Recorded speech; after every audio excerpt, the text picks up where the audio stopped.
Right,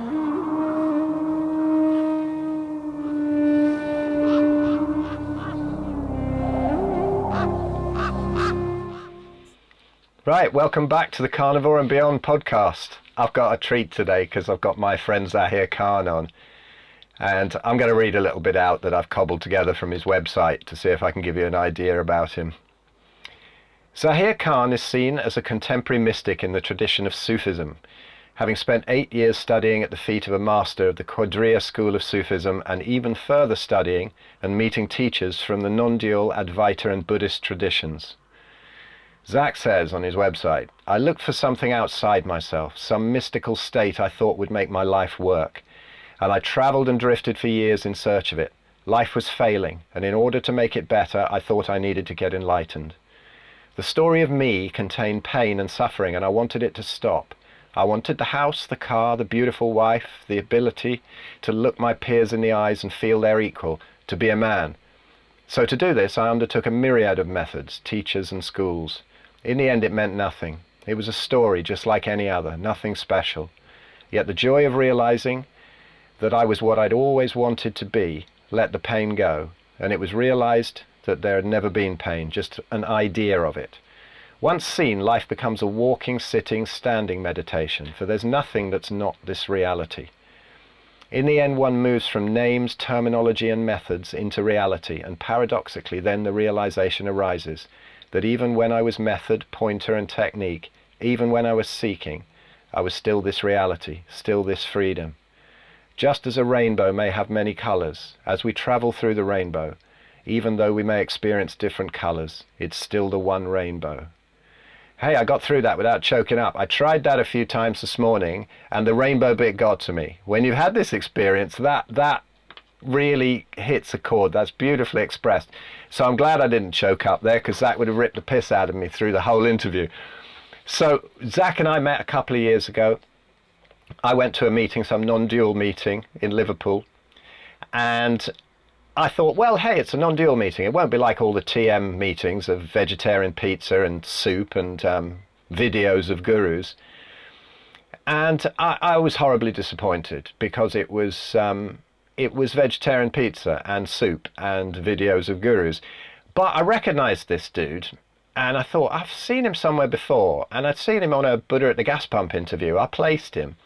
So I sat down next to him, and I started kind of setting him off, because I knew he was pretty cool, and he had an interesting way with words.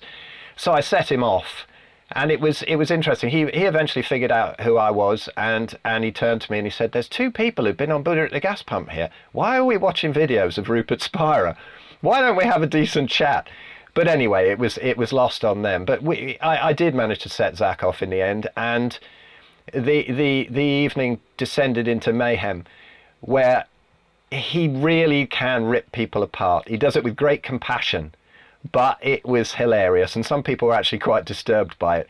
And I thought it was one of the most entertaining evenings ever. And when I got home, I was thinking about it, and I thought it's such a lovely feeling to meet somebody who's had this experience too. And Zach and I have hung out a lot since, and we don't chat about this stuff really. We just chat about normal stuff and lunacy like two naughty boys, because it's really unspoken.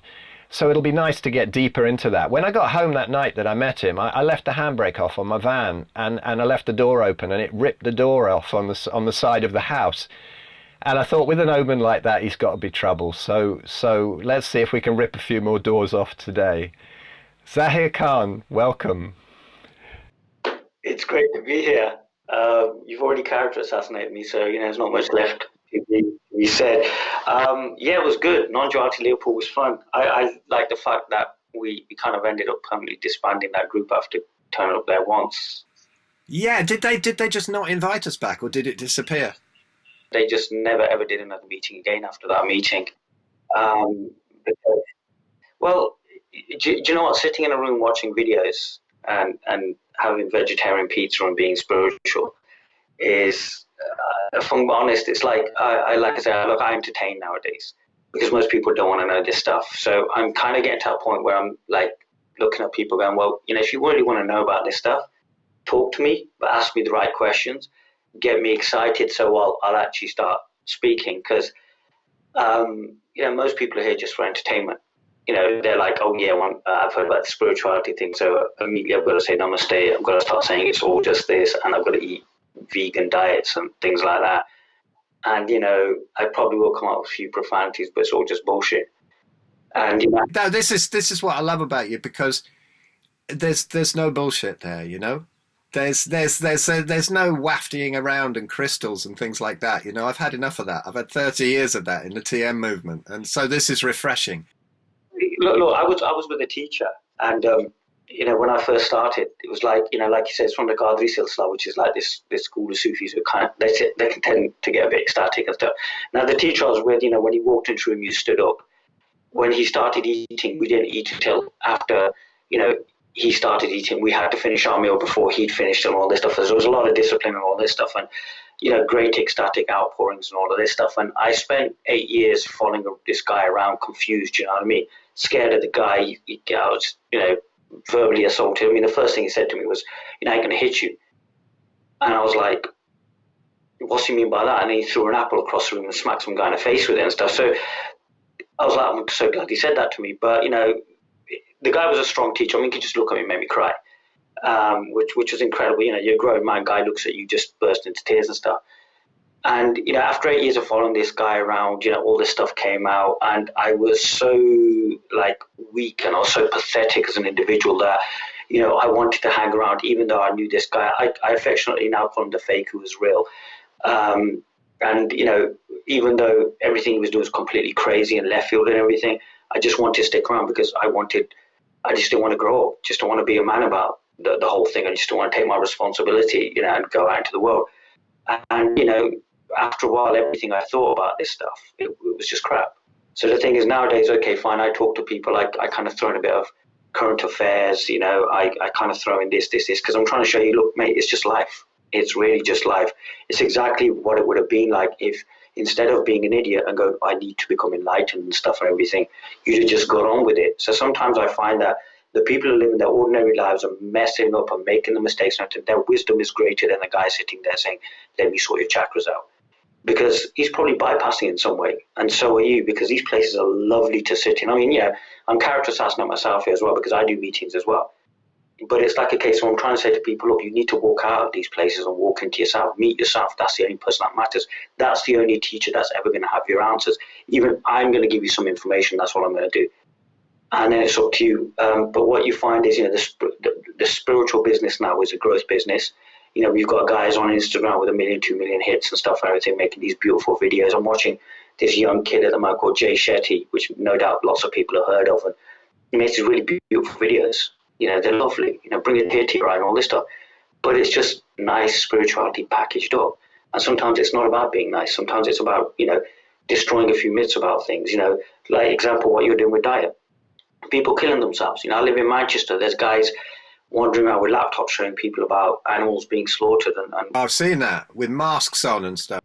Yeah, exactly. It's like, look, man, be a man, take the mask off. So I'm going through a phase where I'm kind of like a bit cynical about a lot of spirituality, because I see the way it's used to kind of keep people hiding.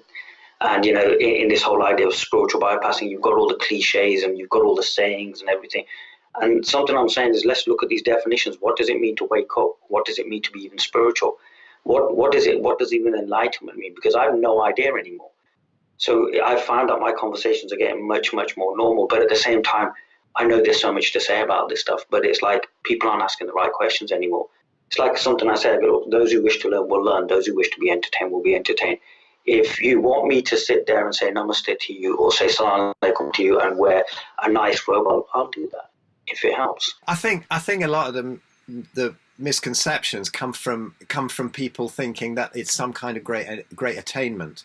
And as soon as it happens, you're going to be able to fly and you're going to be omniscient and you're going to be... And sometimes, when a shift like that occurs, you can become a little bit unbearable for a few months or even years.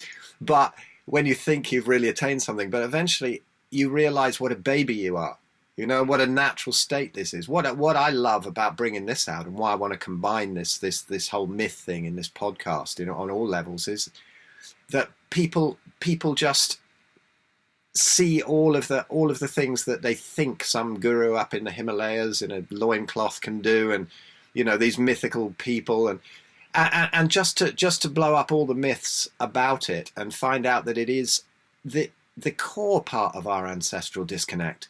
In times gone by, we probably knew all of this. These hunter-gatherer tribes, they're probably in this state all the time and never knew anything else. We're just washed out of it. It's a time to tell people that it's okay. Now, what do you think about this whole taboo about even talking about awakenings? Because if you do to any kind of spiritual person, you generally get aggression. It's almost as bad as talking about meat eating to a vegan. See, the funny thing is, it's like I'm from the Indian subcontinent. So a lot of what passes for spirituality in the West is from my heritage. It's from where I came from. And there was a Bollywood tune in the 1970s called Dum Maro Dum. It was like this huge hit across Bollywood. And it had a bunch of white people dressed in orange in the background saying Dum Maro Dum and everything. And it was a complete poker Osho. And this whole idea of the sannyasis and all this stuff. I really don't know where to go with this, because it's hilarious what's going on. I mean, I talk to people, and the beautiful thing I love about it is people turn up and they want to tell me what it's all about. Then why in God's name have you come into my room and stuff? And sometimes I even use the fact that I'm from the Indian subcontinent to say, look, shut up, you don't know what you're talking about. I live in that reality. I grew up listening to people like Ramana Maharishi and Bullhe Shah and the Sufis of North India and, the yogis of the South and everything. And even we, as a people, have moved away from it. I was going to do some talks in Bombay a couple of years ago, and I thought it was going to be a case of let's go sit in a corner somewhere and the people will show up and it will be very authentic and religious. And they were like, can you tell us what start time you want? Can you tell us what finish time you want? Because we're really busy, we've got jobs, India's industrializing and stuff, and we're doing the same thing in the West now with our spirituality. The same thing happened to me a couple of years later. I went to a place called Multan, which is called the city of Sufis in Pakistan. It has about 148 Sufi shrines. And I got there and I was really, really disappointed, because I was expecting a holy man on every single corner, sitting there with his teacher, with his students, and it was all going to be dead, dead lovely. And one of my hosts turned around and goes, well, if you want, we can get some guys with some beers to sit in the corner if it makes you happy. And I was like, cheeky bastard. But he had a point. What was funny was, though, I realized I couldn't talk about this stuff. I really just couldn't talk about this stuff there. Not because there wasn't anybody to listen to, to listen to me. There was really no space there. Going back to the whole thing that you said about like the ancestral tribes, they were just living it, this reality, and there was no fuss about it. So for a whole month, I'm wandering around this place with no desire to even talk about this stuff. The desire wasn't even coming up. I then went to some village and did like a small mini talk. But the thing is that we're living that reality. There was once upon a time we didn't even need to talk about this stuff. We've created a space now where these words can form.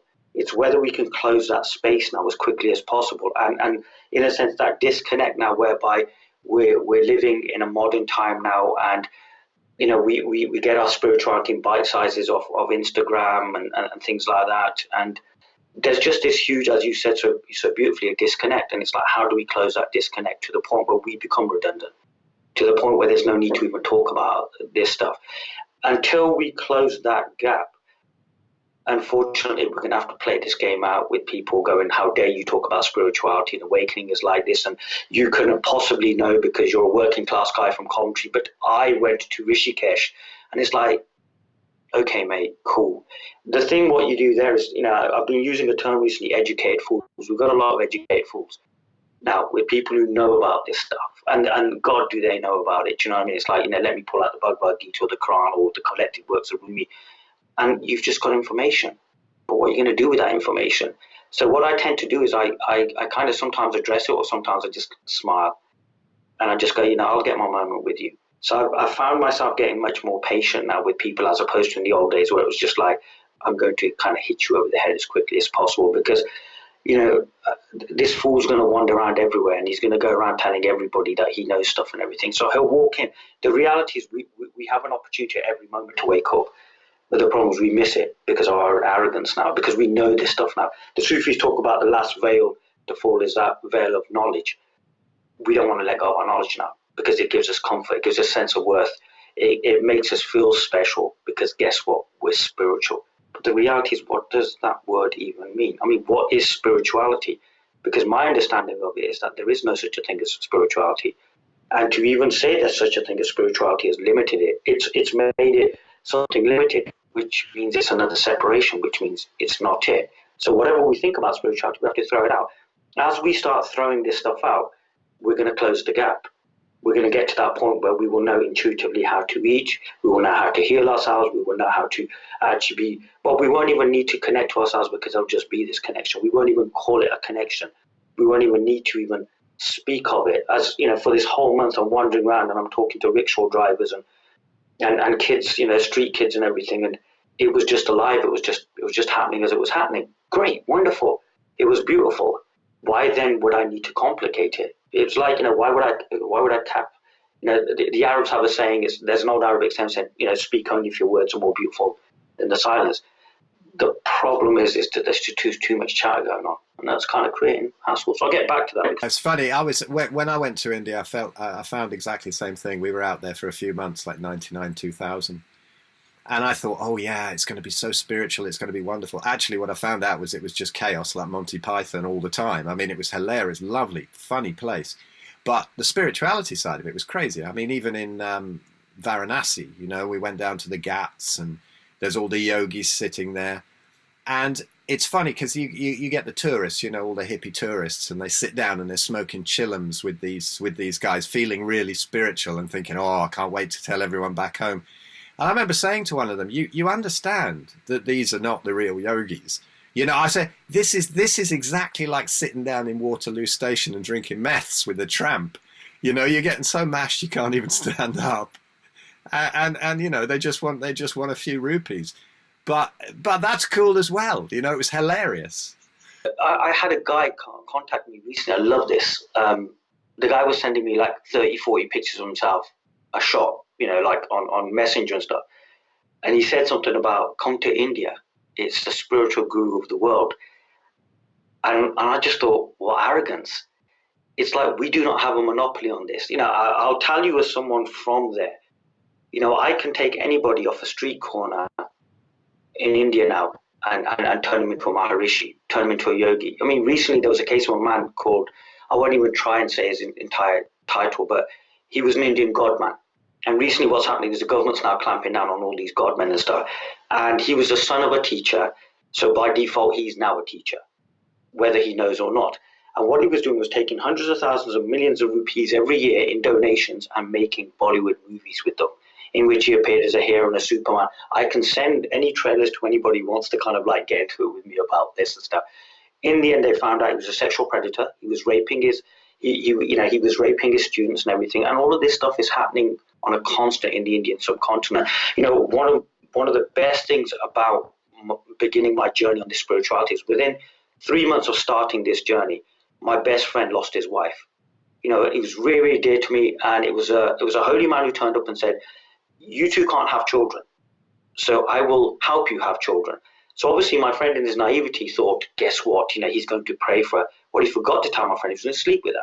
So these abuses are constantly happening, but there's this complete silence about this stuff. Then what happens is, when people from the West go, there's almost like, in a sense, a status symbol or a cachet to have a white student. If you're an Indian guru, it kind of, in a sense, almost proves your authenticity that, oh, guess what, look, I have all these white students and stuff. People are traveling in internationally. And sometimes we can be almost complicit in keeping this stuff going. It's the stuff that's not really ever talked about, because guess what? You know, we want it all so nicely packaged. We've got to look at these teachers. One of the reasons that in the end I had to go meet myself was because I sat with teachers who were abusing children.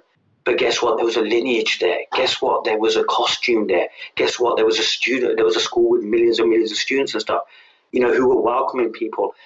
And sometimes in our delusion, you know, we all start believing it's real when it's not. You know, I've sat with teachers who people believe are God. Guess what? I saw a picture of him in the clouds. Guess what? He flew through the air and stuff. And it's so beautiful and it's so enticing. It's almost like Harry Potter for grown-ups now. And, you know, the silly thing is, you've got me started now. You didn't realize you've got me started. You know, I remember going to one school and one of their teachers was abusing children. And I remember turning around and sort of saying, well, what are you guys going to do about this? And they just went, oh, God will sort this out. Oh, man, seriously, it's a spiritual bypass in a massive way. So when you go through all of that, what then happens is you're never going to buy that bullshit ever again, and you're never going to say it to anybody. Because when I sit in a room, I have a responsibility to people. Because when you're sitting in a room and you're talking about this, all of human nature plays up. You've got people thinking you're something you may not be. I'm an ordinary guy, but it doesn't matter how much I say I'm an ordinary guy. I have good days, I have bad days, everything. Someone's going to try and make a living God out of me. So we're damned if we do, we're damned if we don't. That's the thing. It's like, if you look at your work now, with what's going on, you're in a position of power now. People listen to you.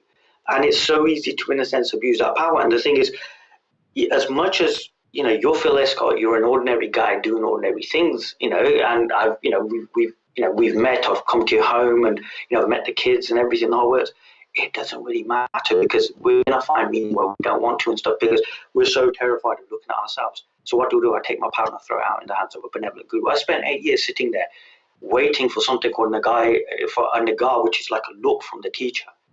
And as he would look at me, I would enlighten. It's very similar to the whole Shaktipat thing. He's going to touch my third eye and boom, away I go. I'd literally just give my power away. And yet the silly thing is because he was wearing the costumes and all of that stuff, guess what? He had to be authentic. The thing I'd like to know is how many people have actually woken up around these people? How many people have actually found the reality? Because the thing I find is when you walk away from these people, it's when the real work actually starts. You've got example, the Dalai Lama. Millions and millions of people around the world, great, follow this guy. How many have actually woken up to what they actually are? I met one of his students recently, and I walked in, I tried to smile with the guy. The guy just gave it loads. How many people are actually waking up once you've got this huge, for example, the TM movement and all of this stuff? How many people are actually waking up? That's the actual figure that needs to be looked at. Who's woken up? Well, there ends up being a serious self-obsession with a small s rather than the big S. Because they get sick and then they think they can meditate their way out of it. And then, it's the same as giving your power away to the doctors, isn't it? Most of the gurus are like doctors now. There's inner work and there's inner work. And the problem is we can't tell the difference anymore. Because that inner work where there's a meditative technique or giving your power over to someone isn't real inner work. Because real inner work is transformative. It will change you and everything. But you've got to find your own way. But the thing is, the inner work that these people are doing, it's like, okay, look, I'm sick now. Okay, but I saw my guru eating, a vegetarian diet. Better follow that. You've already given your power over. What do you want to actually eat? And I think it's just this mass delusion that's going on. And the thing is, it's being added to. And even I'm part of the problem as well, because the very fact that we even talk about this stuff is part of the problem as well. But then, if that's true and I'm part of the problem, then, walk away from me as well. Like I said to people, you don't have to listen to everything I say. And you can disagree. But the thing is, in spirituality, we can't even disagree now because that's wrong. Because it's okay for that to happen. It's okay for that to happen as well. I remember when I was leaving and I asked this student, it was a senior student in the school, and I go, look, I've heard these things. And I just need you to, just tell me something. Just explain something to me that will satisfy me. I'll stay. I was that desperate, And what I was actually asking him in my desperation was, give me some sort of justification, please. Because I'm weak, I don't really want to go out to the world. And he turned around and goes, well, sometimes things happen in certain realities that haven't really happened. Oh my God, the guy was spiritually trying to justify the guy was a sexual predator who'd taken people for money and stuff. Brilliant stuff. But this is the thing with spirituality, there's always an explanation for something. And the problem is we're not having the real conversations, which is why spiritual bypassing now has become such a huge thing. If the guy's an idiot, call the guy out. I was told that leaving the school meant that I'd gone into cahoots with the devil. I'm like a 20-something depressed guy who doesn't even get up some mornings and stuff and doesn't brush his teeth for days and stuff. And now you're loading this, the teacher has cursed you, there's this, and it's manipulation, it's narcissism, it's all that emotional abuse and stuff. And then people wonder why they don't go. There's just all this pressure and stuff. Do you know what I mean? We become cult leaders tomorrow, Phil, we'll be doing the same thing. Do you know what I mean? It is all over for you. I've seen it and stuff. I don't think so. I think having been through all that shit, I don't think so. Because like you say, some people kind of inherited, or some people are sort of Brahmins and they're brought up to that. But if they've gone through the crap and then walked away, you realise that's the important thing. I hated it. I was like, oh my God, why can't I have a smooth journey? Why are my friends getting there? Why I was taken away from them? Why is that friend of mine just lost a load of money? And why have I heard that this guy's abusing people and stuff? And the reality is, and it's a similar story for yourself and stuff with all the crap that was thrown at you and stuff. The reality is that's the best education because it builds on the humility. It also makes you realize that, damn, as much as I don't really want to be in this position of responsibility, I am. And it makes you kind of go, I've got to do the right thing now. I've got to make sure, good looking girl comes in and it's like, she's flirting away with you, or she thinks that you're something really amazing, and that by being close to you, that somehow, it will transform her life. You've got to be aware of this kind of stuff, because it is just human nature plays out. Yeah. Yeah. Well, it's so tempting. It's the first trap that they fall into, isn't it? They come from the repressed East, and all of a sudden there's these blonde American girls, and it's all available. So what are they going to do? It's time to. This is the thing. It's time to stop pretending that some kind of awakening makes you into some kind of saint. It just doesn't happen. Look, talk to my wife. She'll tell you how much of a saint I am and stuff. I joke around and kind of go, I'm a master of the universe. And everything. I just get it in the neck. I've been accused of all sorts. And the thing is it does, as much as you can kick off with it, because let's be honest, I think Ramdas said, if you believe you're enlightened, go spend a weekend with your parents. I would say, you don't even have to go see your parents. Just see how your partners react to you. And they provide a great mirror to you, as much as I absolutely hate to admit that. I look forward to a time, like you say, when it's totally normal. Like when somebody stops and asks you directions, you say, oh, it's just around the corner. Just to be able to point towards awakenings, just to be able to point towards what our diet is. We're supposed to be the brightest animals on the planet. We're the only ones that don't know what to eat. So, when someone comes to me sick and they eat McDonald's, it's easy. You say eat steak all day and they're fine. But, you get some vegan coming, you got 3 months of deprogramming to do before you can even tell them what the natural human diet is. And it's the same with awakening. It's just like, what do you think about all this ridiculous amount of overcomplicated techniques, like in the TM movement? Do these gurus know that there's a problem, and then they're panicking at adding one technique to another in the hope that everyone's going to wake up? Maharishi, when he came over here, he thought, oh, everyone's going to wake up in 3 years. Of course, nobody did. And so then he started adding other stuff, advanced techniques, the flying, this lunatic bouncing around on your ass, The mantras as well, I heard. Yeah, all of these things, extending the mantras for, 200 to 500 quid a pop. You get a little bit extra on your mantra that you can Google anyway, because some fuckers put it up there anyway. It's actually leaked anyway, so yeah, exactly. So what's going on? Are they panicking? What do you think's going on? Do you know what it is? I'll say something a bit controversial, but sod it. It's Sunday morning, I'm tired. Honestly, I don't think most of them are awake. Look, it's like this, okay, right? The techniques and stuff and everything, technique works, but you got to know how to use technique, and you've got to know where to drop technique as well, and you've got to realize that technique isn't static. When any teaching is put down on paper and everything, it's got a certain resonance to it, but it's gone. Because truth keeps constantly moving. Honestly, most of the guys coming over, look, you can tell a teacher. They'll just have something about them. There'll be a certain energy, a certain resonance, and all of this stuff. Unfortunately, okay, fine, we're in that rarefied air or wherever we know what to look for and everything, but we've had to make a load of mistakes and stuff. And unfortunately, it's that whole thing about you've got to kiss a lot of frogs before you meet your princess and stuff.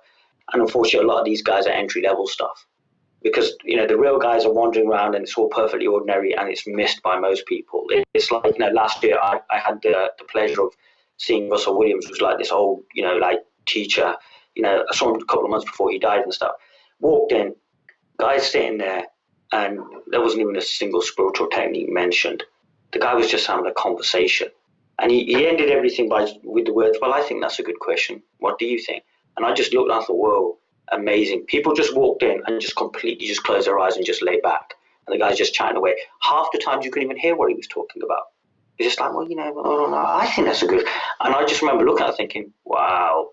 So for that guy, there's no problem. When people aren't waking up, that guy's going to look at the technique a bit differently. It's like if I've got a stubborn case, look, I do this thing called pattern breaking. When people walk into the door, they've got all the ideas. And what they want to do is they want to tell you what it's all about. So they walk in, they're going to pay you money to tell you what they know. And you just got to say, no, mate, no. Or you allow them to carry on with their delusion and you throw in that little bit that you can get away with, because guess what? These people aren't going to give up their ideas without a fight. To then kind of say, well, look, that guy didn't wake up, let me add some more mantras and all of this stuff, is kind of saying you panicked, you didn't know what you were doing, so you added a load of stuff onto it. When in reality, all you needed to do was just look at the person, look at them, look at the way they're sitting, they're breathing, everything all works, and just kind of go, right, I got a live one here. What do I do? And that's real inquiry. That's like that real answering of the whole, who am I? You know, something I was saying at a talk recently, it's like that question answers itself constantly. And it's answering itself with the way people are moving, what they're eating, everything else. Look at a person in total. Don't just kind of go, you know, he has come here for my spiritual health. You know, there was a Sufi who died, got a couple of years ago in Kashmir, and his entire emphasis was on diet. He would literally ask people what they were eating and all of that stuff, because teachers will approach you in certain ways. Some will use diet, some will use movement, some will use, and you will always find the one that you need to. With myself, it's conversational. So whoever needs to meet me will be attracted to me, because guess what? I may say something or whatever. I might, I don't know, you know, maybe the image or something. But if someone needs to come via diet, then come via diet. But that's where you become aware of your technique, your method. So for example, with yourself, it's food. And the reality is you're doing something that's been done for thousands of years. Let's talk about this stuff through food. You know, in the Indian subcontinent, we have this whole concept of langar, which is, you know, a meal that can sometimes happen at the beginning of a talk or the end of the talk. You know, it kind of brings us together. It creates that sense of community. It gets us to talk about these things. With the mantras of the meditations, yes, there's meditation and there's meditation. There's two of them. Which one do you want? You want the real one, or you want the one where it's like I sit there cross-legged? You know, I've got a Western body trying to contort myself in Eastern positions and stuff at 4 o'clock in the morning. I spent years focusing on trying to sit in lotus for 3 hours. I got there in the end, and it was a waste of time. Mate, when I was with the first Sufi school that I was with, what was really, really funny was they gave us something called Shajra, and the Shajra is basically the lineage. And this thing was like about 20 pages long that you had to memorize. Then you had the auras and the zikrs, which are the techniques and the methods that you have to, you know, I'm going to confess, you know, I didn't really go anywhere with it. You know, I tried, you know, I really tried to memorize it. I couldn't. And it was the best thing that ever happened. And yet the funny thing is, the first minute I met the teacher, he literally turned around and goes, "Are you going to be teaching one day?" Mate, I don't even know what the word murid means. I don't even know what Sufism means. I'd literally been dragged out of my house and I was looking forward to watching a Simpsons double bill. Because, you know, I like to watch this kind of intelligent stuff. And what I found was, for me, it was about observing the guy. I said, forget about what the guy's saying.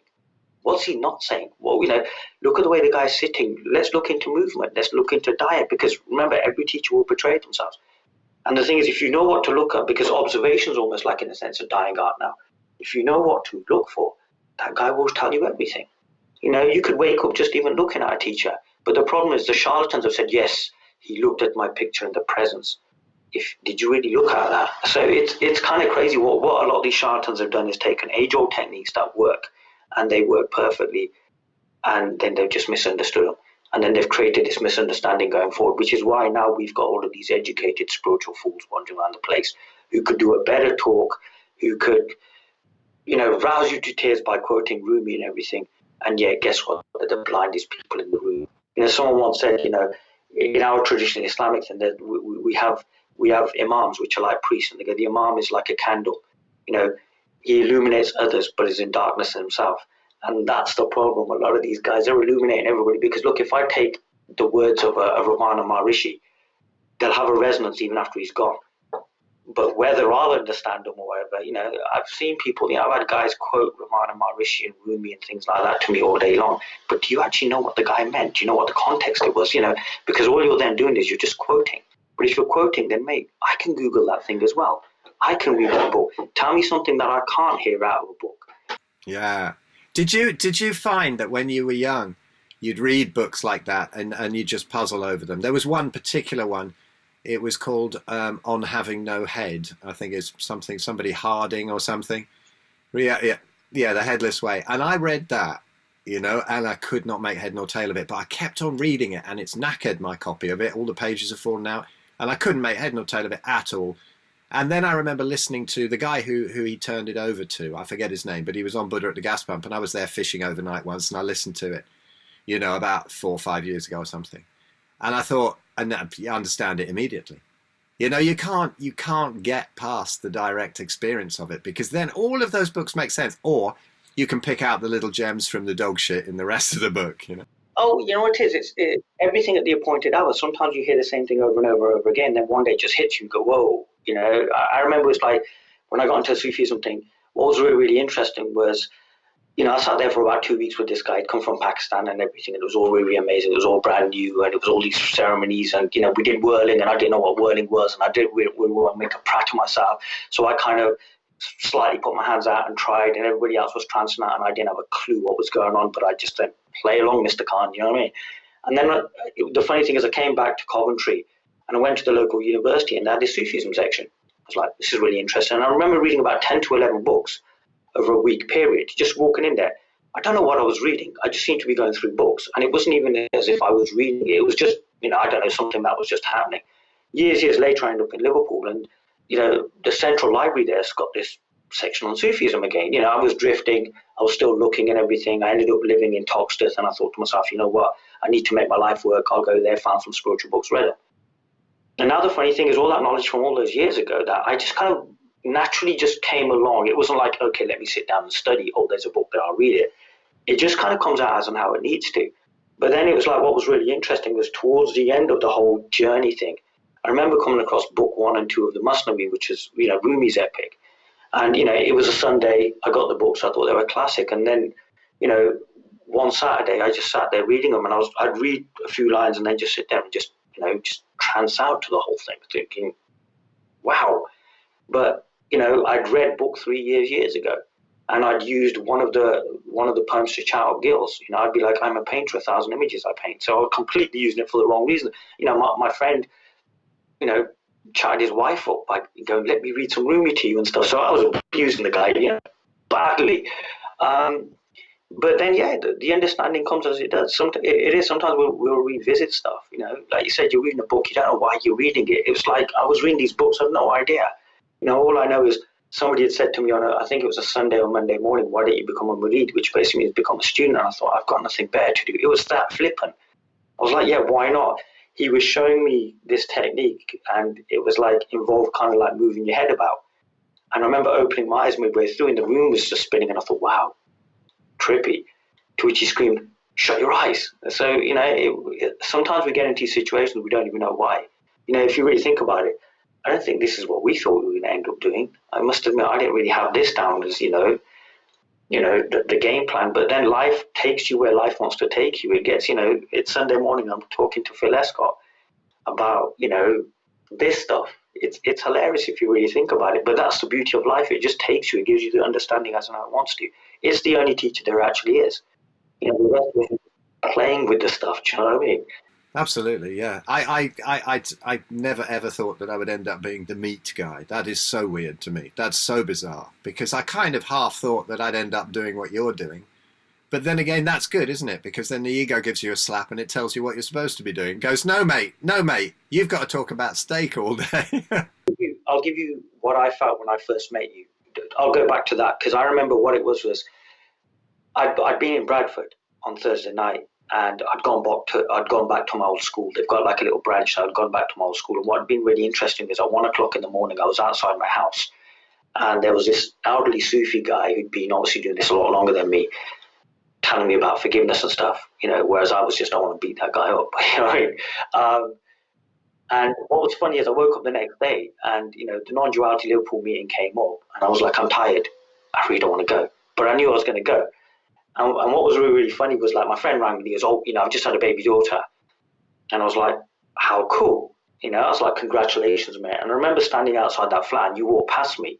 And as you walked past me, I was like, I remember what I was wearing this big black jacket and all this stuff, everything, yeah. I thought, I'm in Liverpool, yeah. Stand up a bit, you know what I mean?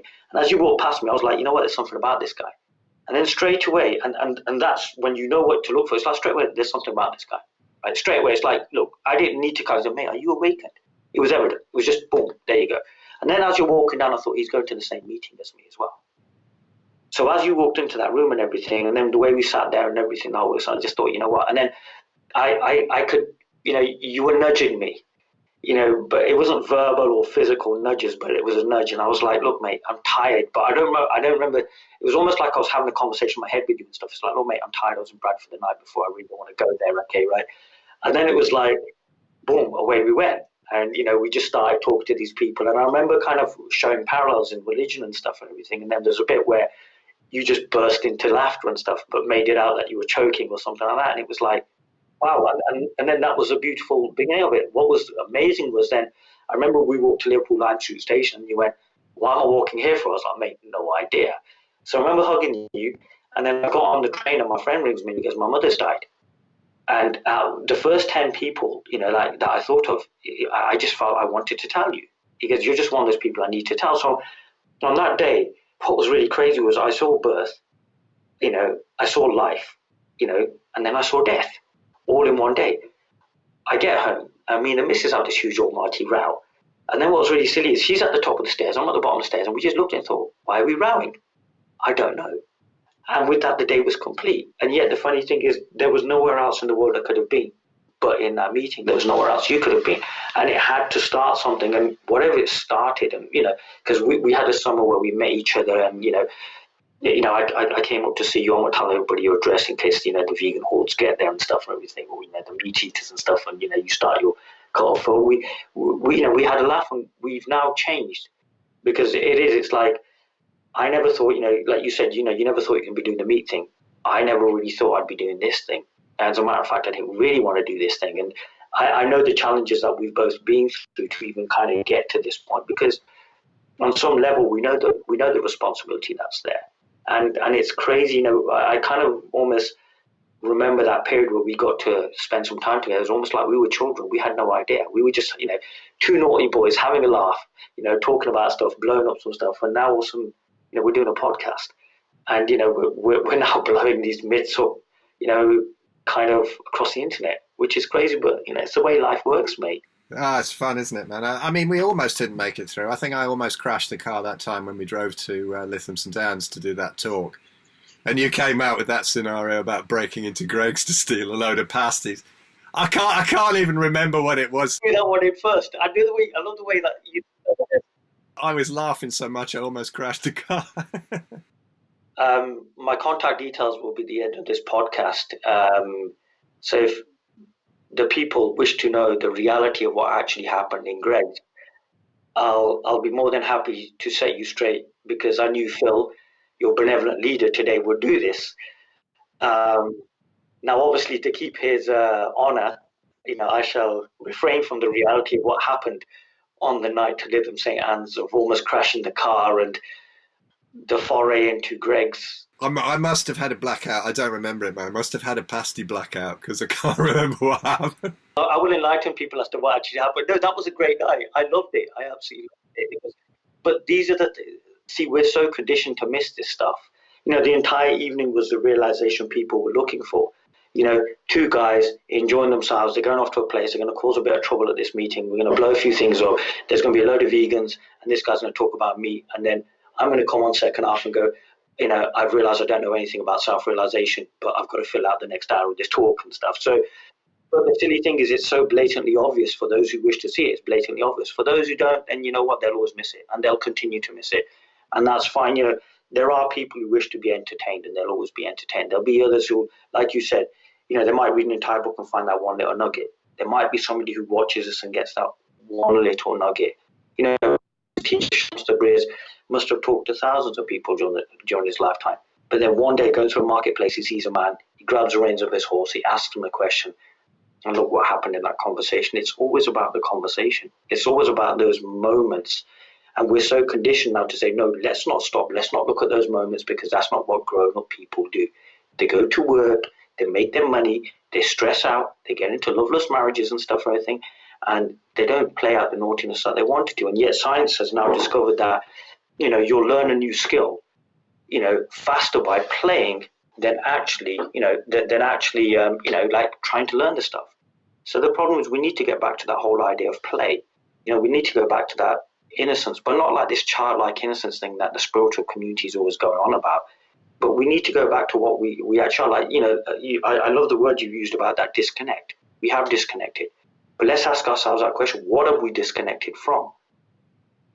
Because that should get the old grey matter, firing up a bit. Because, it's not one of the things I say at talks now. It's like, think about it. And people are like, no, what do you mean think about it? Because we're trying to science the mind. It's like, let's be realistic. You ain't going to science the mind. It's never going to happen. I've got my cat now. There might be a bit of violence on this podcast. Cat's now starting to kind of push the You've got the cat. I've got the kids come up to have a bath and a hair wash. There's going to be screaming with combing. and everything. Phil, are you children and everything? It's good for their discipline. Yeah, I've got this cat called Garfield, and you know what's really funny is we have this love-hate thing. He gets mentioned in my talks and everything, but he's kind of become quite, you know, like, you know, I asked him this morning, it's like, Garfield, you know, come on, bro, you know, what are you doing? And I just knew he was going to turn up. He just has to show himself. So there's a bit of his tail anyway, and I will just jump up, push me out of the way, do the rest of the podcast. But yeah, it's kind of crazy, but it's life. But that's what it's meant to be. You know, I was really hoping it was going to be really lovely, and my cat wasn't going to show up, and now he's here. You know what I mean? That's cool. That's what happens. That just makes it human. Well, you know, where did it start for you? Did you get these thoughts and these desires to find all this stuff out when you were a kid? I did very young, and then kind of lost it, and then came back to it. But I would love to tell you that I was born at the foothills of the Himalayas, and upon my birth, several masters appeared at my father's house and said, he is the great one. But that's not true. The story, the way it happens is that, you know, my father, towards the end of his life, comes to the UK. I found out after he died, the guy was really into horses, and he trained horses, played polo and everything. I didn't know anything about this stuff. He worked basically in a factory as a manual laborer. It was a small community, so I was exposed to other faiths as well. You know, my father had, you know, instead of just hanging around with other Muslim men, he hung around with Hindus and Sikhs and everything. So I was exposed to a lot of different faiths, and because my father was older than my mother, the people he hung around with as well were older. So I got exposed to a lot of these older men and everything, and I'd sit there quietly and listen to what they were talking. None of it was spiritual. You know, it was more like, you know, I was working there. So what then happened was, you know, I just went through life, normal guy, you know, working class family, everything's really cool. Then, you know, I had my great spiritual moment at the age of 23. And my great spiritual moment at the age of 23 went as follows. I'm sitting with the woman I thought I was going to end up being with for the rest of my life, and she turned around and she goes, I don't love you anymore. So it all started because of a girl. And I went, what do you mean you don't love me anymore? I'm going to actually send her this as a matter of fact. So I was like, why don't you love me anymore? You know, and she was like, I don't know, I just don't. And then literally about a month or two later, my father died. So what happened is I'd had my life planned out. I was going to go to law school. I was going to become a lawyer. I was going to make lots of money. Everything was going to be cool. I was going to become, you know, the son of the immigrant who did good, you know, the cliche and everything. And, you know, father died. So I ended up in Pakistan after God knows how many years and everything. Completely have mad traumas and breakdowns down there and everything, because I've gone back to this culture I know nothing about. People are game playing. I'm a young kid. I've just lost my dad. I've no idea. All of a sudden I've got to go become the head of the family, all of this kind of stuff. So that's all going on. The woman of my dreams has walked away, and I find out afterwards it was because I was the wrong face for her and all of this stuff. So I was just depressed. I just got depressed. About a year later, this Sufi guy turns up. Again, I wasn't looking to spiritually awaken. I wasn't looking to go on the epic journey. I was just a guy in a lot of pain. I was depressed. I was in pain. My life wasn't working. As I said in my bio, my life just wasn't working. You know, I'm from the Asian community. And what you'll find with immigrant communities in any country is there's this real emphasis on education. There's a real emphasis on accumulating wealth and everything, especially when they're from the poorer countries. So that's all I wanted to do: accumulate wealth, make some money, look my peers in the eye, take my place at the head of the family, and, you know, at the community and everything. I didn't really even think about realization until I got to Glasgow, where, you know, I remember talking to this guy called Tony Parsons, who's a non-duality teacher and stuff. And I was going to go to one of his meetings. What happened, I was using all these self-help techniques, and I started using something called the Sedona Method. And it was all about releasing all these emotions and all this stuff.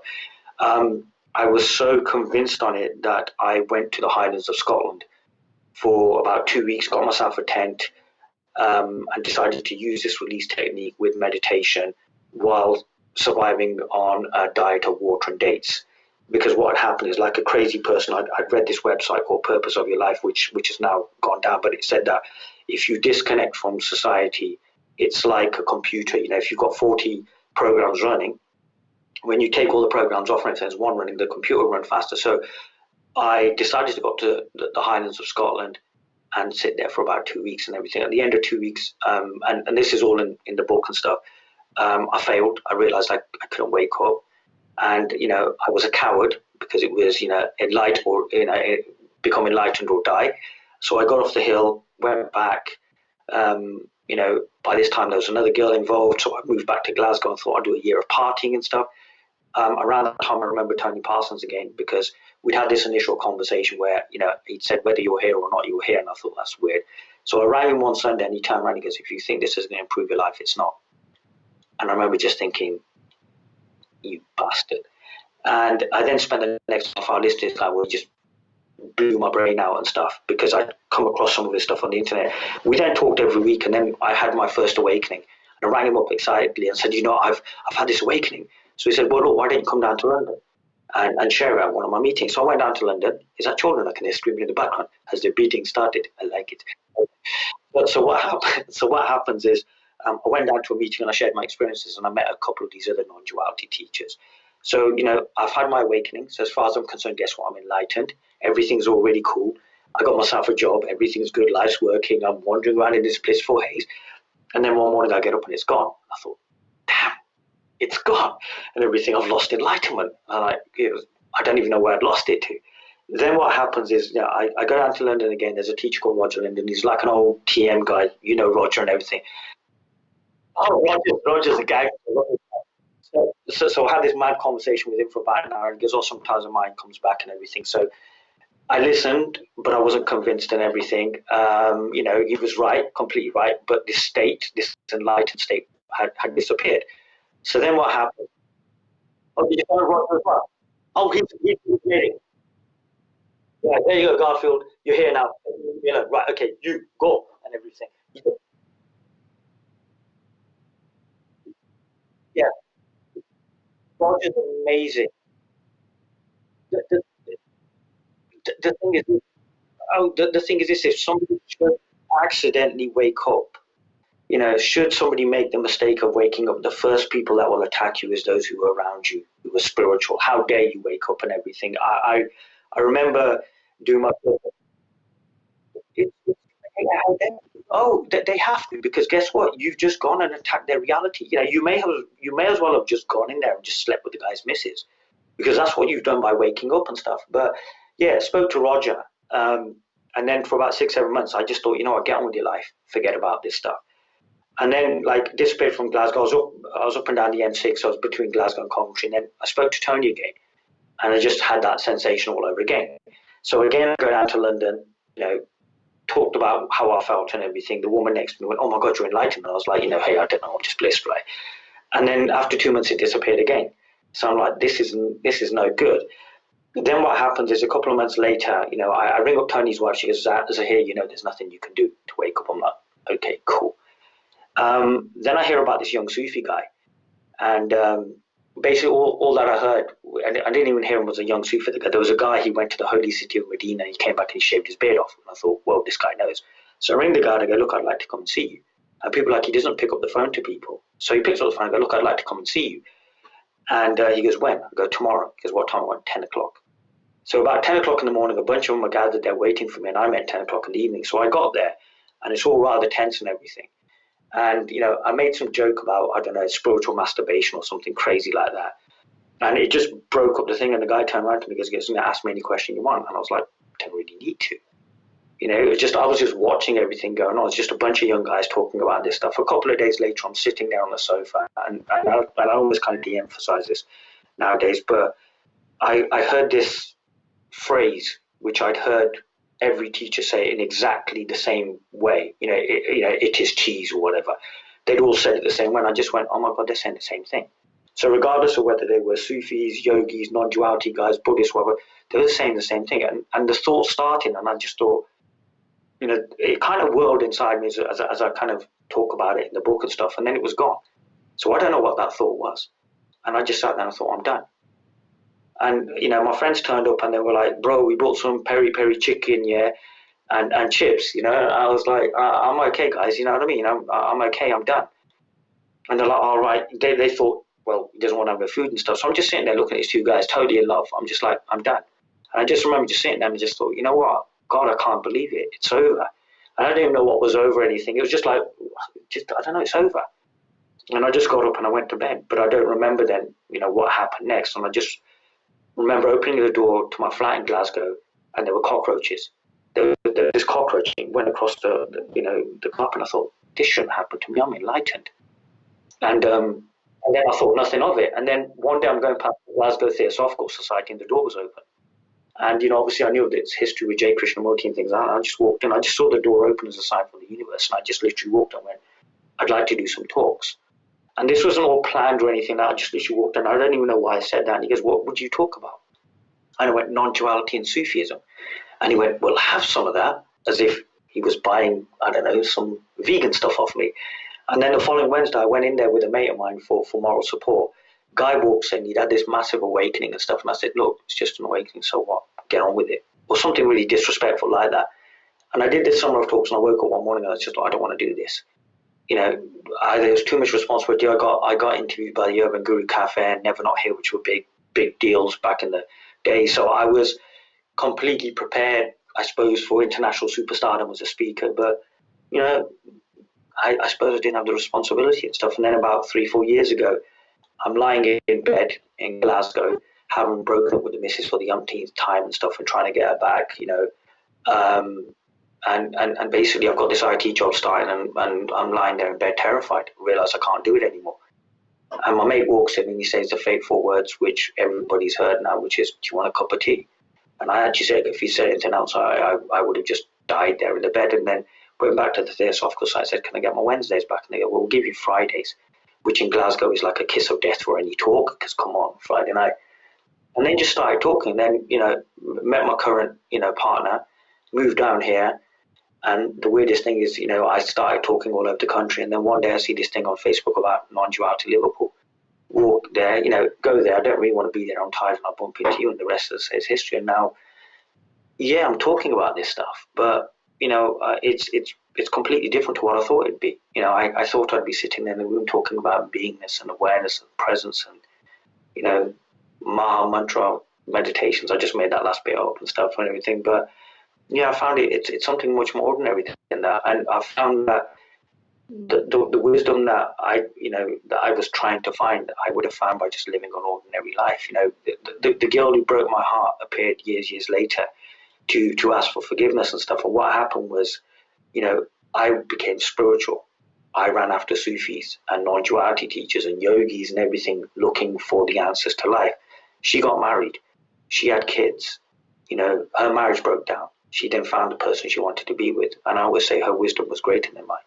And it was greater than mine because she just lived a life. I just had to complicate it. So, we complicate it because we just don't want to accept. Now, if we just accept our lives as they are, that's where it transforms, by acceptance. But we've been conditioned to not accept this moment and always find our happiness in the next moment.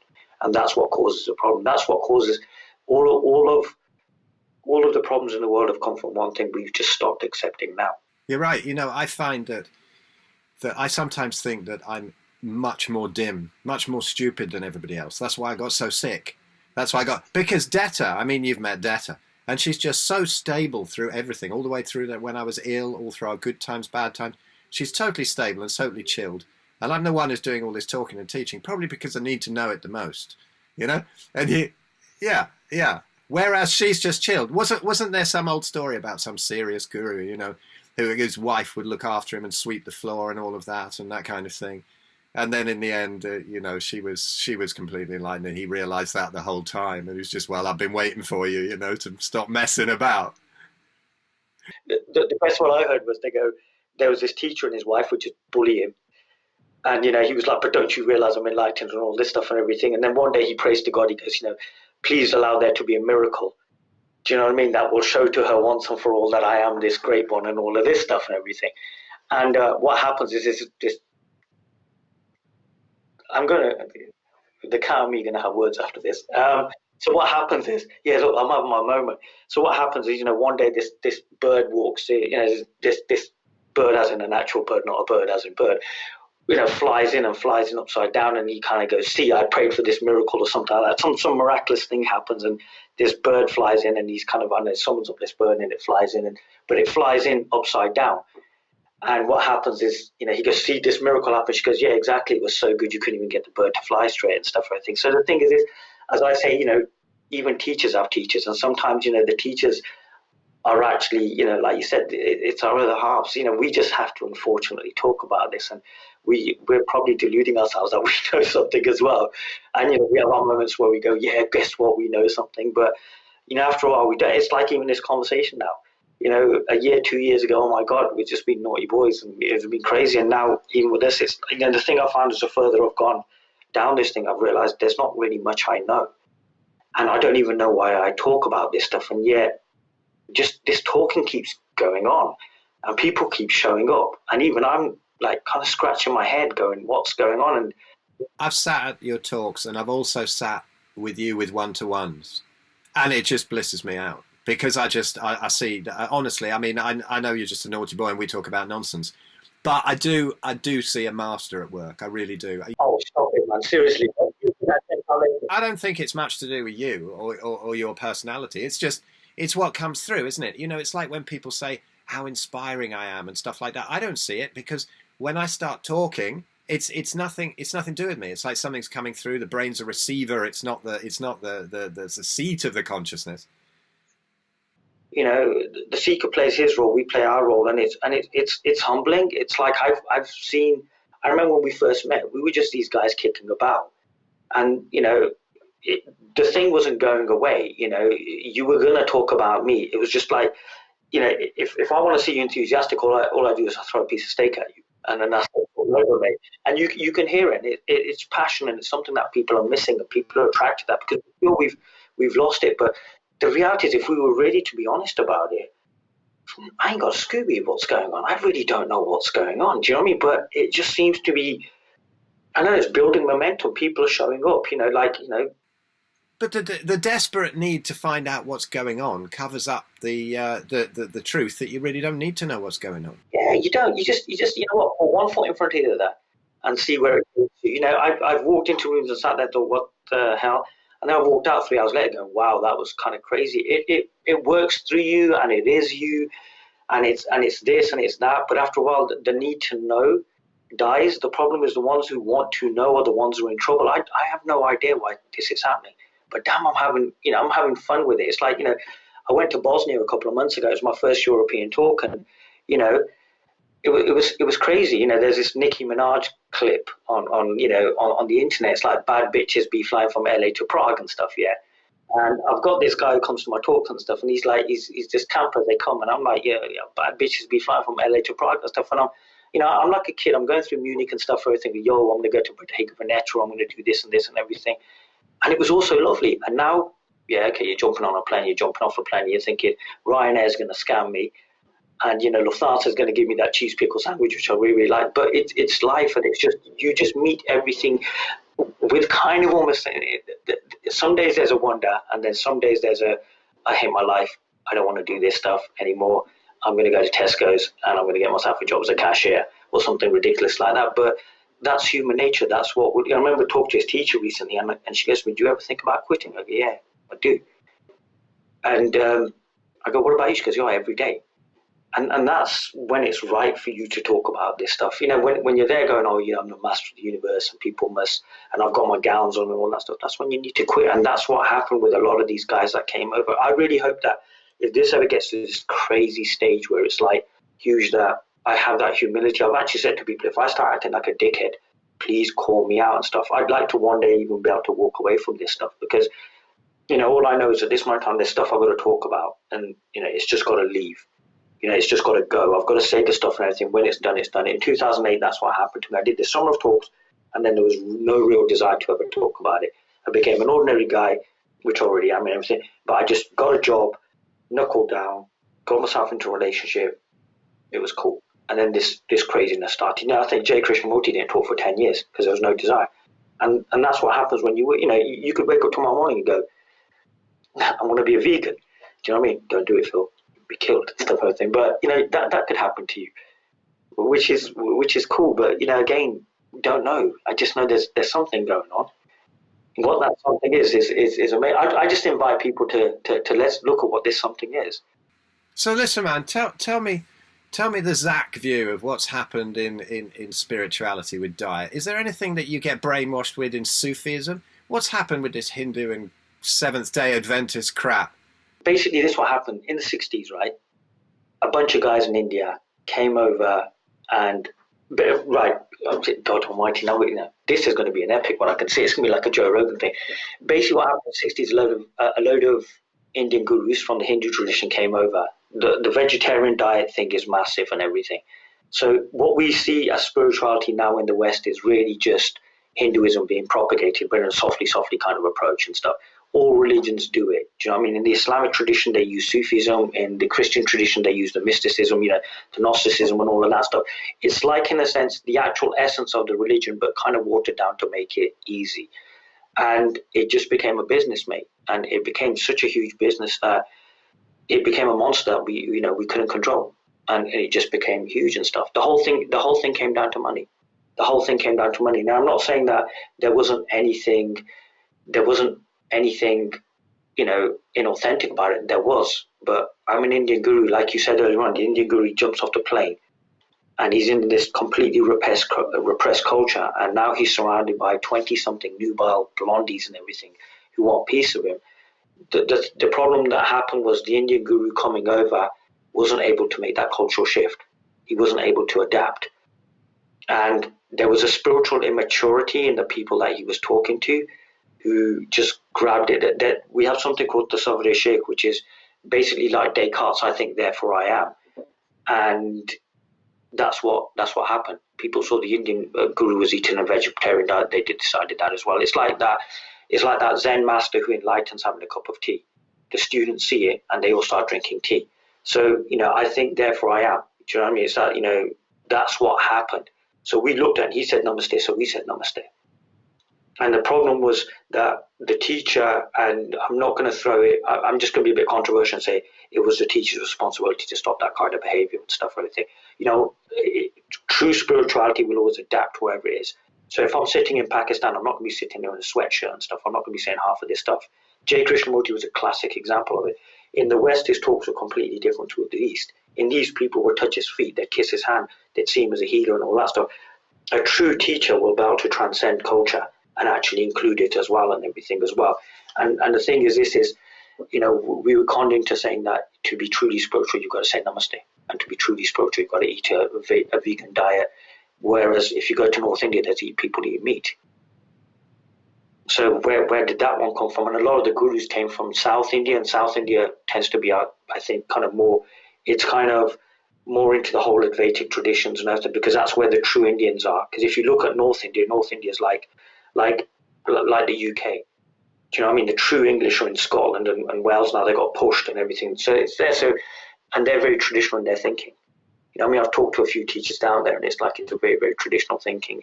Spirituality is Hinduism, and Hinduism is spirituality. There isn't anything else. It's as simple as that. There is no other ball game. Do you know what I mean? It's like me saying Sufism is the only way.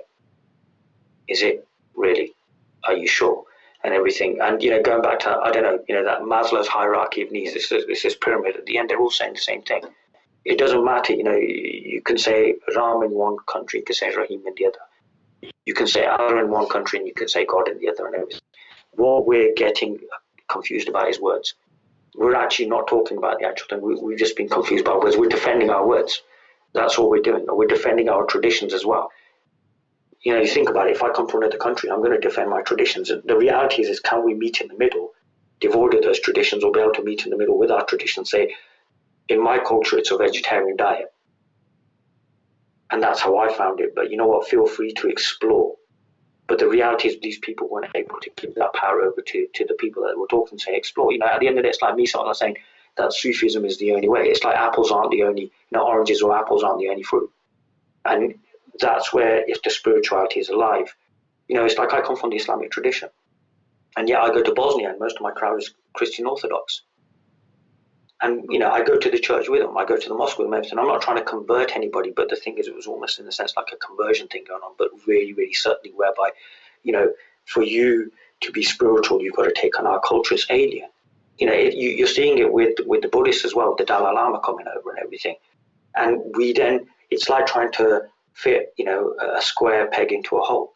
it creates that disconnect. We've got to find what's intuitively working here. Okay, fine, I'm going to talk about Sufism, I'm going to talk about Advaita and everything. But why don't you find what works for you? Now, I found at the end that they're all saying the same thing. So what was the fuss all about? And the true teacher is like, Idris Shah talks of the story of the grape in his book, The Sufis, about there's these three men, and one goes, I want Angoor, one goes, I want Staffel, and one goes, I want grape, or there was another word, but I'm going to use grape. And they're all actually arguing over the same thing. So the true teacher is like the linguist. He understands all languages. He understands all cultures. We have this thing called insani karma, which is the perfected being. The perfected being moves beyond time and space. But it's everywhere. It's like, to give an example, I was in this shop in Glasgow where it's run by this witch, and she started talking about the green man. And I was like, that's really interesting, because in your culture, they call him Khizr. So it's actually the same story. But what happened is we went into all these different cultures, we gave it names, and then we started defending the actual story. But forget about the story. Let's look at the principle behind it. So, the term, this too shall pass, has been credited to the Sufis, and yet it's found in the Chinese culture, but it's also found in the Western traditions. What we've done is we've taken that original story, because of cultural divides and geographical divides and language and everything, what we've done is we've just split the whole thing up. When these people came over, they weren't aware of that there really is only one technique. There is only really one tradition. There's only really one thing. We talk about oneness, and yet we've split oneness and said, my version of oneness is better than your version of oneness. Is it really? Do you know what I mean? You use the language as and where you go. It's like if I'm addressing a crowd of Muslims, I'm hardly going to start talking about other traditions. Or if I'm addressing a crowd for the Hindus, I'm hardly going to start talking about the Sufi tradition. That's where being there, like, something you said earlier on, when he found he couldn't wake people up, he started adding more and more mantras. It was inquiry, he was trying to be smart, but not in the truest sense of the word. To be smart is just be here in this moment, trust this moment, it will give you the answers that you want. Imagine if I walked up to you and said, I am a Sufi, it is the only way. What have I done? I've straight away, I've just kind of got your back up and stuff. Go for the bit where we realize, let's get to that place where we realize we're all saying the same thing. And then we don't need Sufism, we don't need Hinduism, we don't need yogis or Buddhists, the terms die.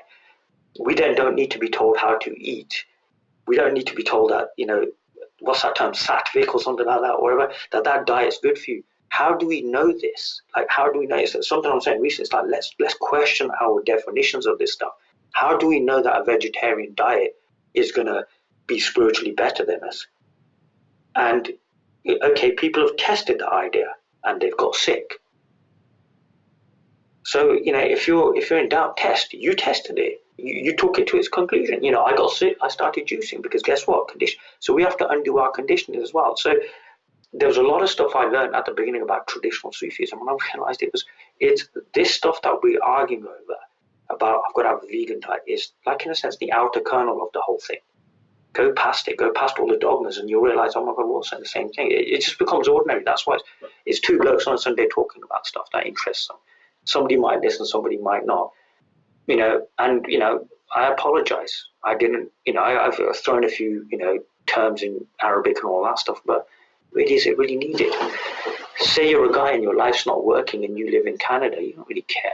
You just want the pain to go away. So let's deal with the actual issue. I always say, look, we have a conversation, let's just get to the point of business. That's all we need to do. Let's just get to what we need to talk about.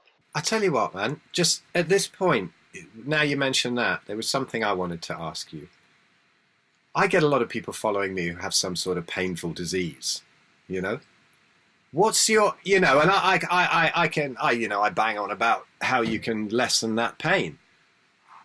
Excuse me, but you tell me, what is your view to tell them on the difference between pain and suffering? Because I figure that pain is something that just happens, but suffering is the attitude to it. How can they change this attitude to it so immediately, even in the middle of some horrendous experience? Because when I was very sick, one of my turning points in my healing was saying, I've got to be completely content, even if this stays for the rest of my life. And when I found the key to that, the whole thing turned around, and also the pain started to disappear as well as the suffering. So what's your take on the distinction between pain and suffering? I'd say be honest with yourself. I'd say be absolutely honest with yourself. Somebody asked me about the pain suffering thing. For some strange reason, it just doesn't register with me. because for some strange reason we're putting a distinction in it. And I always I've heard that said before, what's the difference between pain and suffering? You need one with the other, as far as I'm concerned. Pain brings suffering and suffering brings pain. How would I deal with it? The acceptance is cool. I would try that. The only thing that comes to mind is just be honest with yourself and examine why it's happened to you. Use it as a form of inquiry. The reason I say that is because a lot of what we do is unconscious. A lot of our behavior has got nothing to do with us. The thing I found is I've gone even more into the story ever since all of this happened as to why I act a certain way, why my body's like this, why do I carry this excess weight, why do I do this, why do I do it. It becomes this huge why. It becomes almost like a scientific experiment with yourself, whereby you're experimenting on yourself. You're using your environment, why you're in that relationship, why you ended up with that person, all this stuff. And it's crazy. It's crazy. But I would say, I would say be honest with yourself. But I know I've not finished with that. I know I'm going to come back to it during the course of our conversation. But the distinction between pain and suffering, I don't even know why anybody put that into place. You need to suffer to have pain. You need to have pain to suffer. It's like we're creating. I'm getting angry now. Creating distinctions where distinctions. It triggered here, Mal.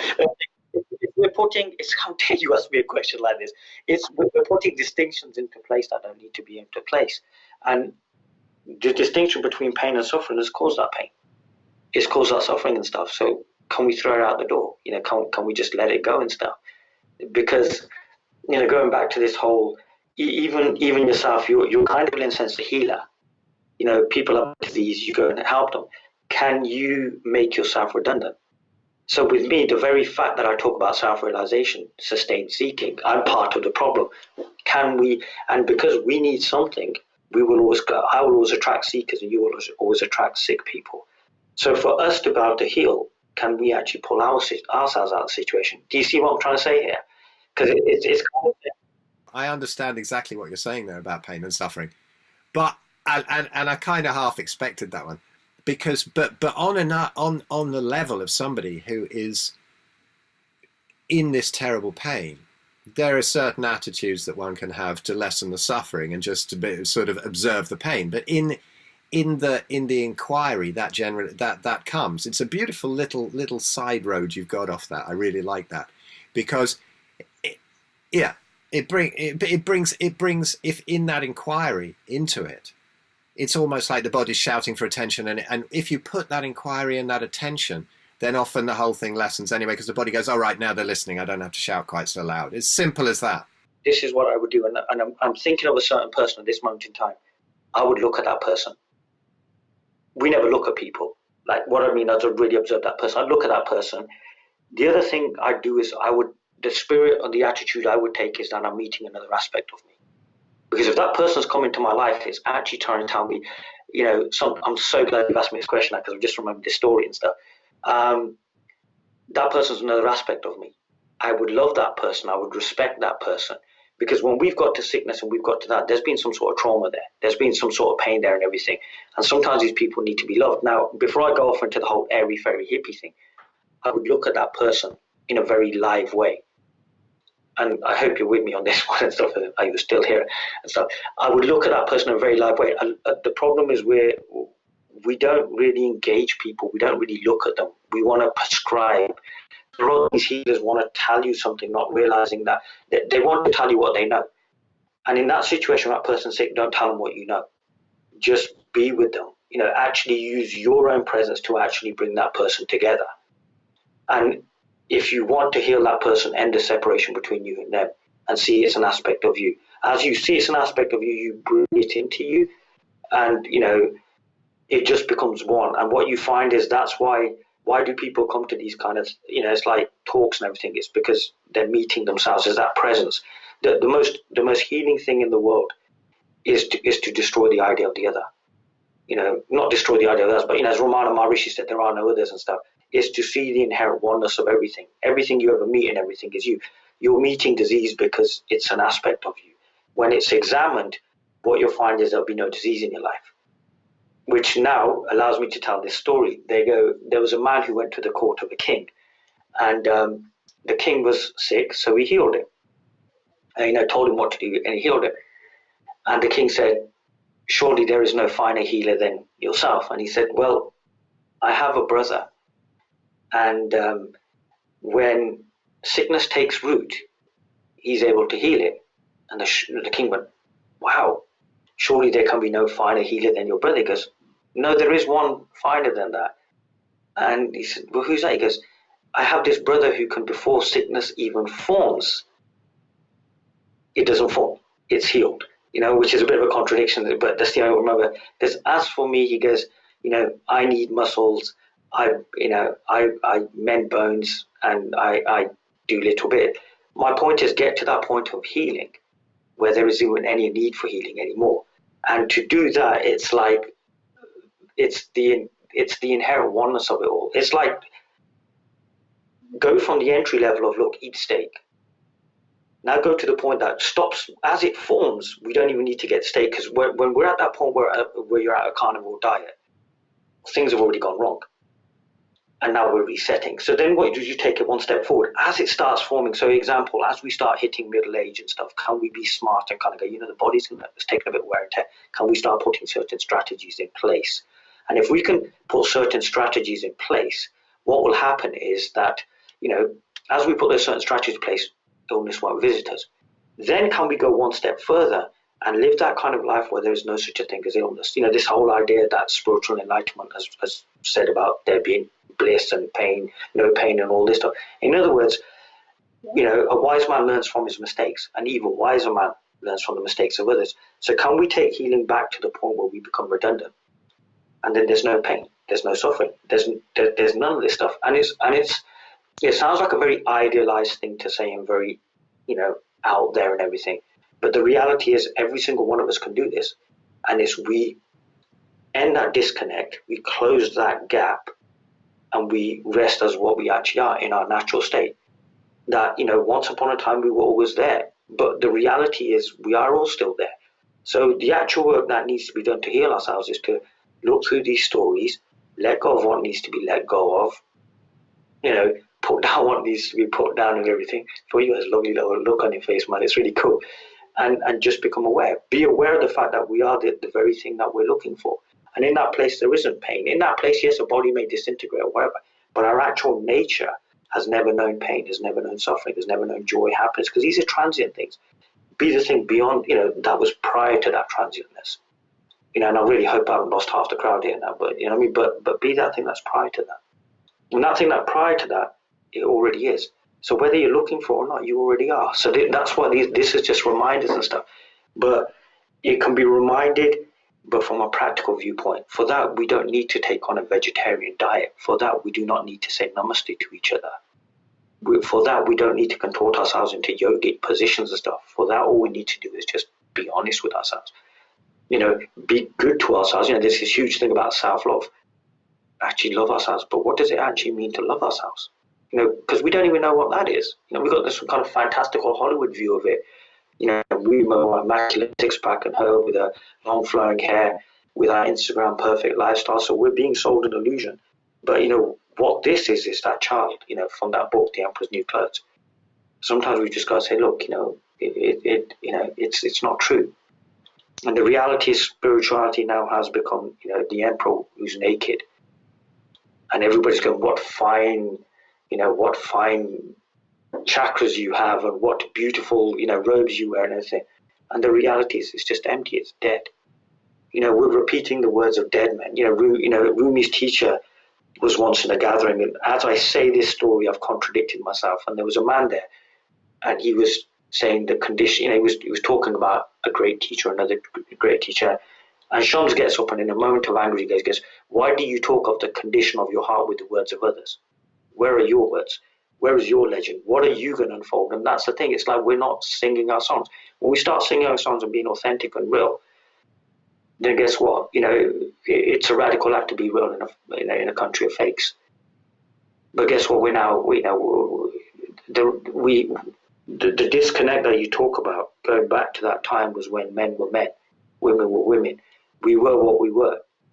And then somewhere along the line, guess what? We stopped. We bought the illusion. We realized we thought the illusion was real and stuff. And now, as Jung talked about, faces and masks and all this stuff, it's also stuck on now that we can't tell the fake from the real now. So if the man turns up and says namaste and has a big, beard and long hair, he's got to be real. Is he? But that's where we got to use our grey matter, because the scam there has been, let's silence your mind, do not listen to thoughts. But the initial agitation appeared in your mind. Something's not quite right. The initial agitation appeared in your body. So you are your own teacher. You can use your illness to wake up, as you have. That pain was transformative, but we're conditioned to run away from pain. As I say to people, meditate. Sit down and meditate now. They'll be like, damn, I've got to get the cat food. The missus is angry with me, this. Go stub your toe now. And let me try and talk to you about realization, or because what you'll find is that pain is transformative. So the people listening to a podcast who are in pain, it's a massive opportunity to actually realize who you actually are, which means that it's empowering. You will never be in pain again. The best bit is you will never need to listen to one of these podcasts. You'll have your own answers. Imagine that. Imagine the possibility. Now, if all we're talking about is you, as I say to people, if every saint, sinner, holy man, sage, and book came for you, what could you possibly be? That's the beautiful opportunity that your illness and your pain offers you now. A real chance to get to know what you are. When life is lovely, I could sit cross-legged and eat my vegan diet. And it's beautiful and it's lovely. When my body starts breaking down, ooh. But that's why when we said the wound is where the light enters. So that pain, that suffering, you know what I mean, bro, you know what I mean? But this is it, the wound is where the light enters. So those who are in pain, there's the wound. But that's where transformation happens. That's where empowerment happens. That's where being free happens. Imagine being free. That's your birthright. That's who you are. But the beautiful thing is, the minute that's realized, you don't need to talk about birthrights and freedom and the wound and all that stuff. It all just goes. So what we do is we just point constantly to what you actually are. It's like I say to people, I go, look, there's this teacher that can wake you up, right? And it's a classic. I build it up. I even put on the fake Indian guru accent as well. So there's a great one in the place. He will wake you up, and I tell people kind of go, look, he's brown. He obviously knows what he's talking about. And what happens, they lean forward and go, yeah, tell us about this teacher. I said, look, this teacher can guarantee enlightenment. Everything will come to you. And they're like, oh, tell us of this great one. He gets the fever pitch and goes, you. Oh, no, I was wanting him to be some guy from India or something. It's like, no, because we're terrified of meeting the one person that really matters, ourselves. And then what ourselves does is that teacher inside us, or that authentic version of us inside us, what he does is he gives us pain. So if your body's broken down, it's actually cried from you to realize who you are. That's what happened to you. That pain was you talking to yourself saying, I'm sick and tired of the fakery. I want you to be real. And now look at the beautiful work you're doing. Look at the beautiful work that you're doing because you accepted your pain. Like you said, I accepted. I said, look, if I'm going to be sick for the rest of my life, I'm going to be sick for the rest of my life. That's all I wanted. That was your entry point. That was your entrance fee. I just want you to acknowledge I'm here. Because reality will always be here. Reality it's not going away. Even in a world of fakes, reality is always going to be here, which is why, we live in this gorgeous Instagram, Facebook culture now, where, Kim Kardashian can get 100 million followers just because she shows a butt on screen and stuff and everything.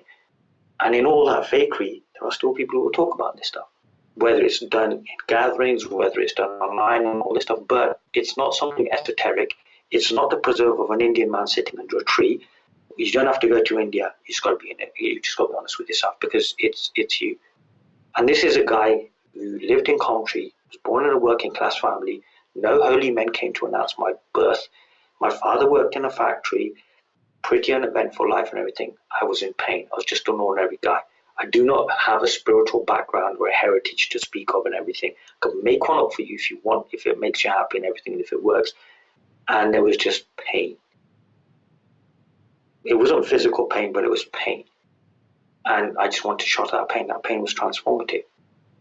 So even as you're changing your diet and things like that, ask yourself, what's the root of this pain? It's painful to even ask that question because it basically means, and I know that's what, the greater part, and I'm addressing yours, the greater part of what Phil is trying to do is to actually say to you, let's look at the emotional causes. Let's go back to the bottom. Let's go to the actual core of it because something has got you here. And what was that thing? And it does ask you to exercise a bit of your grey matter. So if this has made you think, then that in itself can be transformative because That's brilliant. I mean, the thing I always say is that, you should always. It's gone. I've been so spaced out with what you said, man. I mean, honestly, I'm blown away. Whenever I listen to you, I just get so blissed out. No, not at all. Seriously, what you've what you've said there, man, is just really what I wanted to say. I'm so glad we're having this conversation, because the thing is, it's, you know, I know where you come from, and I know it's all being done out of real sincerity and a real love and a compassion. And people listen to you. You're in a position of power, and I think a big part, yeah, a big part of what you're saying is actually being missed. Because people are going, yeah, ate some steak, lost some weight, and I feel really, really great. And now I'm going to probably go on to start popping that stuff as well. Well, if that's good enough for them. But I mean, I remember what I was going to say. It's when I get criticised often for going into this beyond stuff, if you like. What my point is that, yes, you can bring down symptoms massively with the right diet and getting a load of the other disconnects. But while you are sick, the body's symptoms point to so many things that you can look at in your own unwinding of your own emotions. And I tell you what, man, in those 15 minutes or 10 minutes there, I was watching it coming up to like an hour and a half, which is about as long as I like to keep these things. It was spot on. It was just exactly what I wanted to. If only everybody who was sick could hear what you just expressed then. It was absolutely magnificently expressed. And whether they pick up on that or not, I don't know. But that was it for me, man. That was beautiful. Something that you said earlier on about, that book, and you were just reading it, The reality is understanding happens when it needs to happen. I'm very grateful for this opportunity, because we have, you and I we've been talking, and as you said, we have ordinary conversations and stuff, and some of them get a bit kind of crazy and all this stuff and everything. But I feel what happens is we don't really fully express where we're coming from, and like today's been that opportunity to really kind of meet in the middle with this thing, because I think this conversation has been years in the making. Honestly speaking, I think it's been years in the making. We've been going on about. I think even the other day when I was like, look, if it doesn't sound right, then we'll do another one and all this stuff. And you said that whole thing about sometimes in the first take it works perfectly. And I'm honestly speaking, I'm very grateful that we've actually been able to share this, because there is a way back. There is a way back. I always talk about methods and all this stuff, and sometimes it can be as simple as starting with the diet. What will happen is you'll start with the diet, you'll feel great, and it's a catalyst. It's like, I remember talking to a woman recently, and I talked to her about just loving herself a little bit, just incrementally. And sometimes, we take these incremental steps, and I feel what will happen with a lot of people that you're talking to, there will be food for thought, and they will start going past the diet and everything. At this moment in time, they're there, and as you said, there's nothing wrong with that, and it's great. But realize that if you can do this and you can heal yourself, the possibilities ahead are amazing for you. And that's the point of recording this, to kind of say that there's this, but guess what? There's more. There's always more. There's always a beyond. There's always a beyond. And the thing is, the beyond is there. The beyond is always there. As I've gone further down this, there was awakening. It was great. It was all wonderful. And as I've gone further, I put up on my Facebook once that the further I go, the less I know. But that state of not knowing has created this knowing whereby, oh my God, I see it so ordinary now. It's such a beautiful conversation. But it is. It's like, to everybody who's listening to this, you've done some amazing things. You've healed yourself, or you're on your way to healing. But know that, guess what? There's always more. There's always we can do. We can look at ourselves. Healing should be total, not just physical, but mental, but spiritual as well, to the point where we can see the inherent perfection of it all by realizing what we are. As there's an old saying which says, "He who recognizes himself recognizes his Lord." Recognizes that the object of your adoration is actually you. I apologize, I'm getting a bit poetic and stuff. And the thing that you're looking for, that sense of ease, that moment, is actually you. And that pain, should be accepted. It should even be thanked, because it got you to this point whereby you lost a ton of weight, you felt better, people saw you, that your relationships improved, your community started seeing you differently and everything. So you're that light that's there's a world of misinformation out there.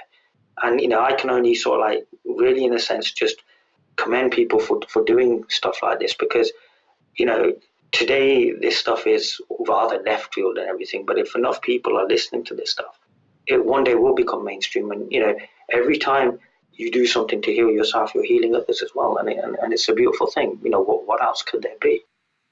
Beautiful, beautiful, man. Listen, I always say, right, that I could go on chatting to people, and I always could, because I love chatting to people. But with you, mate, we could go on forever. So I'm gonna stop it there, and I'm going to say to everybody that, if you're interested in the way that Zach expresses stuff, because I think I've captured some beautiful stuff of his on this podcast today, go see him, go hang out at one of his meetings, go see him, call him up. Honestly, you'll have fun and you will be blown away. Zach, listen, man, that's it, dude. I'm going to cut you off there, because I honestly, I could listen to this all day, and it's just blissing me out. And I'm just gonna lose my mind, start spacing out. I'm just going to say, you've got, Phil's an amazing character. I'm completely, and utterly, honestly, I'm just so honored to know this guy. There's more to this guy than meets the eye. I'm completely honored to know this man. It was a great day, meeting and stuff. Really listen, and the beyond stuff, for those who want to talk about that stuff, listen. The guy's got a lot to say. He's got a lot to say. I'm reminded of that saying now. It says, speak only if your words are more beautiful than silence. And now, there's just silence now. I'm choking up, man. I'm going to leave it there. Love you, Zach. Thank you so much. Thank you for having me. And thank you again.